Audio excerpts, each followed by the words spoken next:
ویریدل او د دنیا ژوند ورته څومره بې ارزښته ښکارېده. سبب یې دا و درنو اوریدونکو چې پر الله جل وعلا شانه او آخرت ټینګ ایمان او باور درلود. همدغه د ایمان ځواک و چې په ډیر لږ وخت کې په نیمه نړۍ کې اسلام خپور که. خو نن من ګورو چې د دنیا ټول مصیبتونه په اسلامي نړۍ راوریږي او مسلمانان د غلامي او محکومیت ژوند تیروي. دا ځکه چې نن ورځ زموږ ایمانونه کمزوري دي او یوازې په خوله مسلمانان یو او زیات شمیر عملونه زموږ کفارو ته ورته دي. څه چې د قرآن غوښتنه ده، څه چې د محمد رسول الله صلی الله علیه وسلم د ویناو او د لارښوونو غوښتنه ده، موږ په هغې باندې عمل نه کوو. قرآن کریم لولو، قرآن کریم تلاوت کوو، خو عمل پرې نه کوو.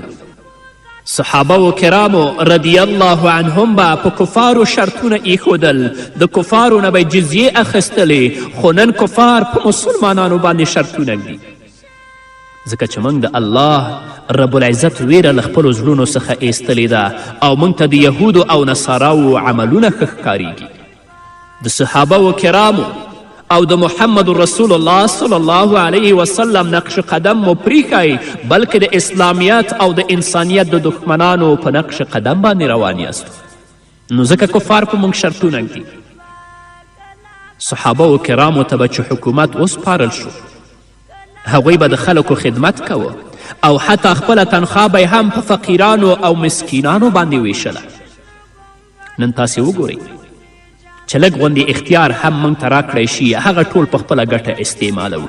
خدمت نشته، د خلکو حقوق خورو، د ځان لپاره قصرونه او بلډنګونه ورباندې جوړوو او د یوې ذرې په اندازه هم د آخرت فکر نه کوو.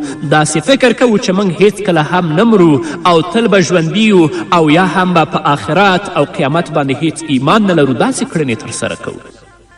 نن ګورو چې زموږ ډیر لوی لوی علما چې هغوی په خپله ژبه باندې هم ځان ته لوی لوی علما وایي، د دنیا او د پیسو په خاطر د یهودو او نصاراو په غلامي بوخت دي او د هغو د غلامي کړۍ په خپلو غوږونو کې اچولي. په داسې حال کې به اسلامي امت ولې په ذلت کې نه وي چې مشران داسې وي، علما داسې وي، نو د عوامو نه به څه ګیله وي. د دې خپرونو په اوریدلو به وپوهیږو چې خپل ژوند په څه ډول جوړ کړو او تر خپلې وسې زیار وباسو چې د صحابه و کرامو رضی الله عنهم په شان خپل ژوند جوړ کړو، تر څو پورې چې د مسلمانانو تللی عزم او برم بیرته په لاس راشي.